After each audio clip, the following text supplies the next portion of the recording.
You are not in a bad relationship. You are not heartbroken over someone specific. You are just stuck in a waiting season that is starting to feel less like patience and more like resistance. And every time something gets close, it falls apart in a way that feels like more than bad luck, more than bad timing, more than you. And you have started to wonder, not out loud, maybe, but in the quiet. Is something working against me? Not just circumstances, something spiritual, something targeted. Here is what you need to hear today. The enemy does not attack empty promises. He attacks real ones. And if your future marriage is under fire right now, that is not a sign it will not happen. It is a sign that it will. You have been calling it bad luck, bad timing. Maybe I am just the problem. But what if it is none of those things? What if the confusion you are feeling is not a sign that the promise was never real, but a sign that something knows it is? In Job 1:8, God said to Satan, "Have you considered my servant Job?" The enemy did not pick Job randomly. He pointed to him by name. Because Job was righteous. Because what God was building in his life was worth attacking. And here is what changes everything. Before the enemy could touch a single thing, he had to ask God's permission. There was a hedge. There were limits. He could not simply move. That is the framework for everything in this message. The enemy does not waste his warfare on empty territory. He targets what is real, what is promised, what is going to produce something significant. He does not vandalize empty lots. He targets construction sites, because a construction site means something is being built. When you drive past a "coming soon" sign on a building going up, that sign is an announcement. Something real is happening there. Your future marriage is a construction site. God has put up the sign. The enemy sees it. And he is doing everything in his power to shut down the work, confusing the workers, stealing the materials, making the builder doubt the blueprint, the way he moved against Joseph before the palace appeared, the way Herod mobilized the moment the angel announced what Mary was carrying. The attack always comes before the promise manifests. But here is what he cannot do. He cannot stop what God has permitted. The construction site may face opposition, but it does not shut down, and neither do you. The first sign is this: every time you get spiritually strong, your love life gets hit. You go deeper in prayer. You fast. You feel more aligned than you have in years. And then, within weeks, sometimes days, something falls apart. Someone you were hopeful about goes cold without explanation.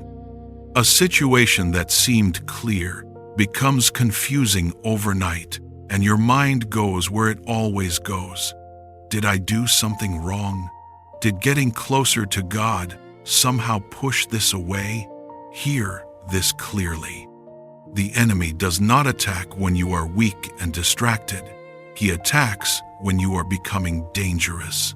He is trying to write a specific story in your life, a story where getting close to God costs you in love, where eventually, somewhere deep and unspoken, you start pulling back from the altar, because every time you go deep, something falls apart. Do not let him write that story.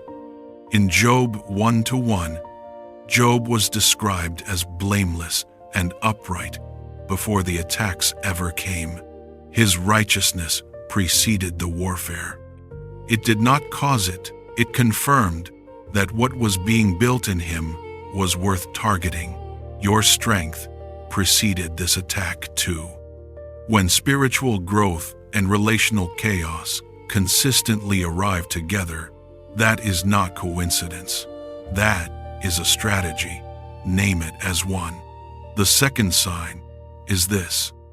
You keep meeting men who are almost right, but off in one specific area.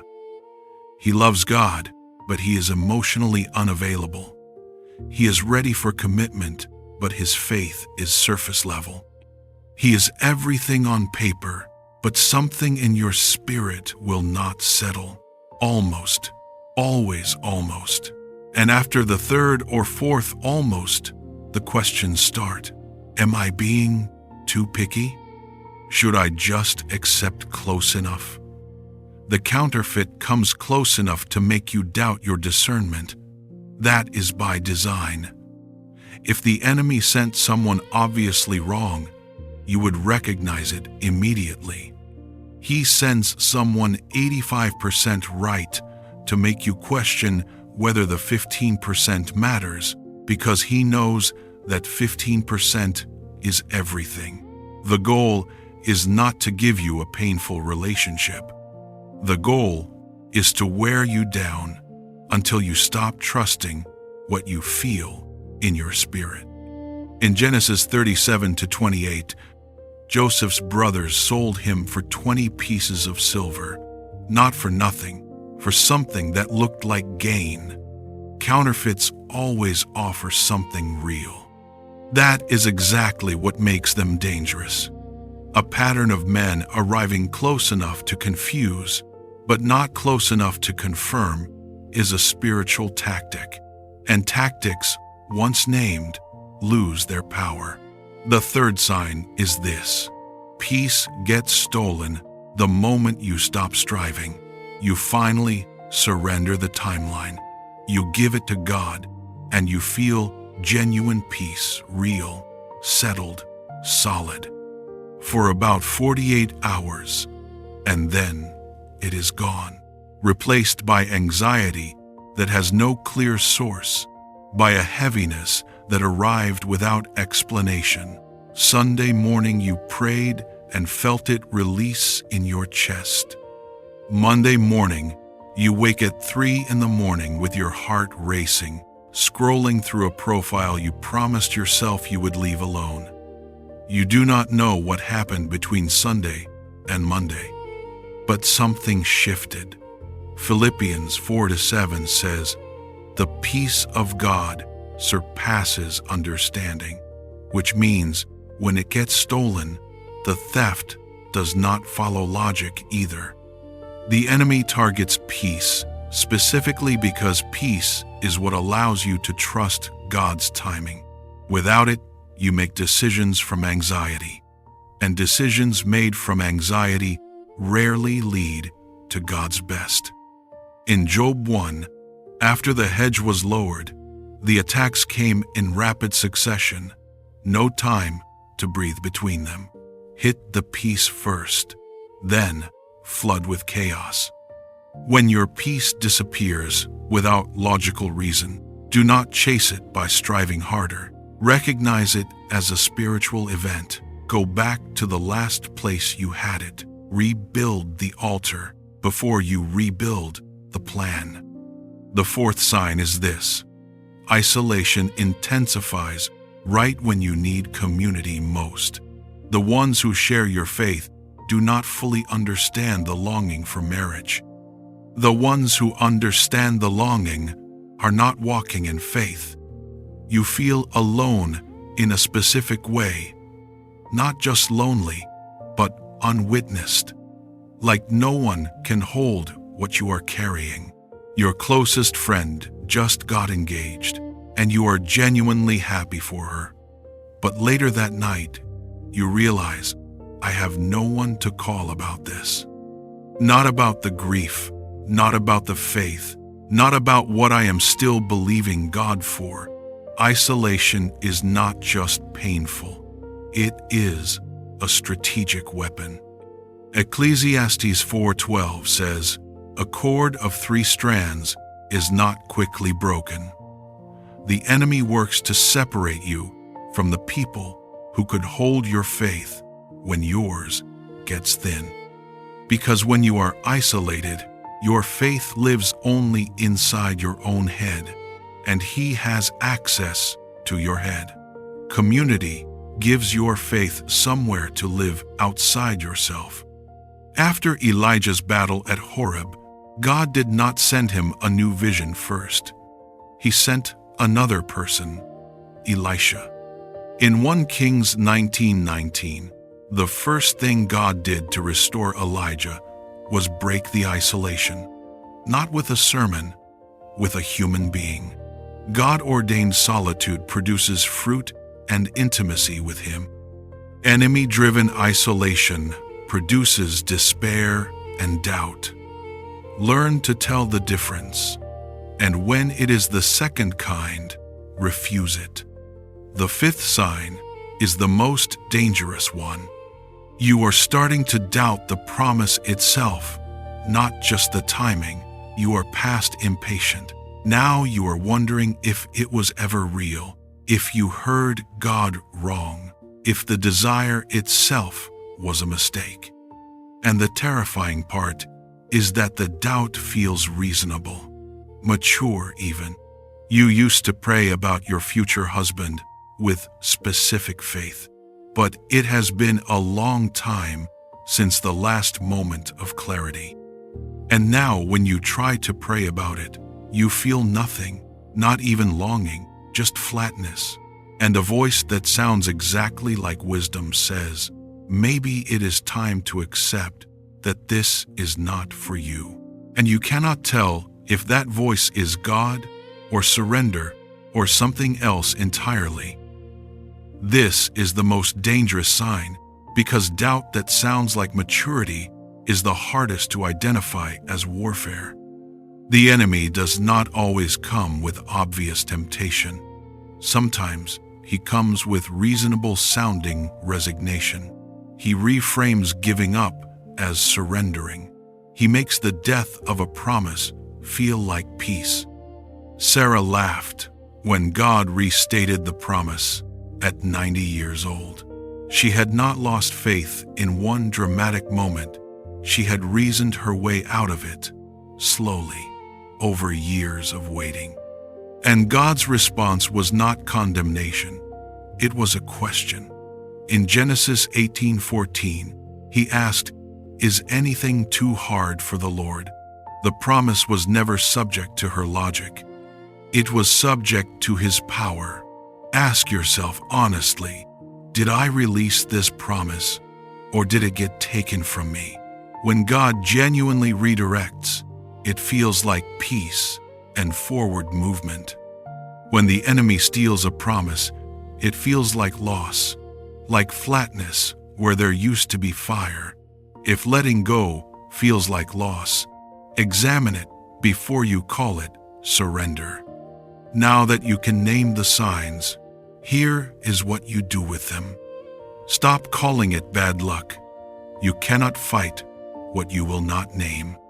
Pray this: God, I recognize that what I am experiencing is not just circumstance.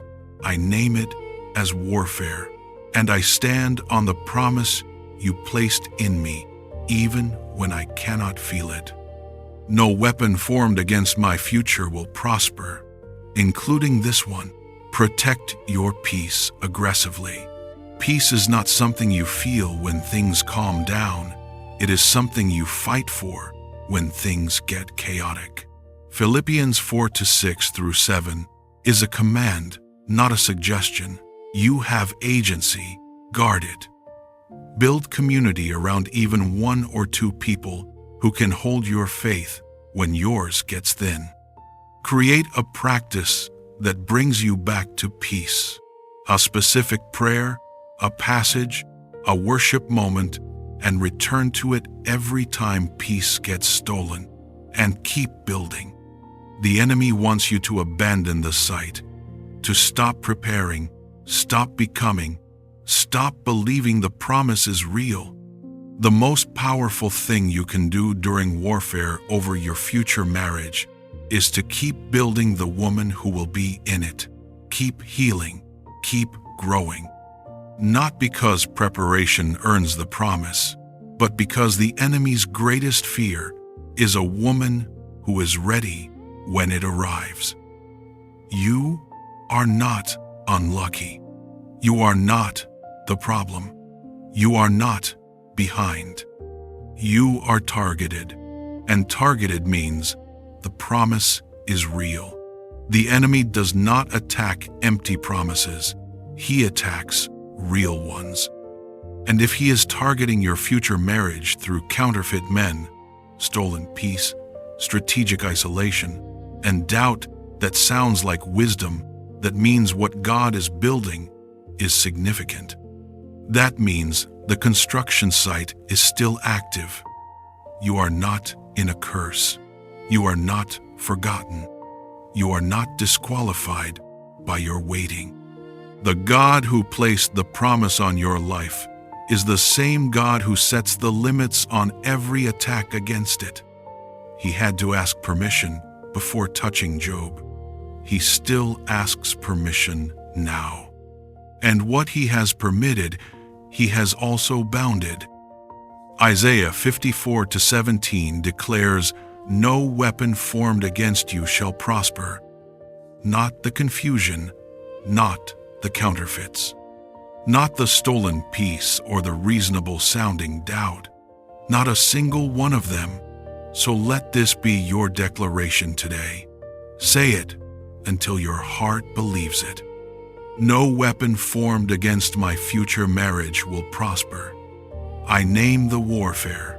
I stand on the promise, and I trust the God who permitted it, because he is the same God who limits it. My promise is real, and so is my God.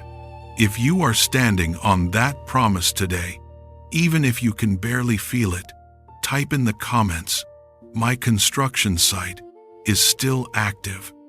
And if this message strengthened you, remember to like, subscribe, and share so others can be strengthened by the Word of God. God bless you.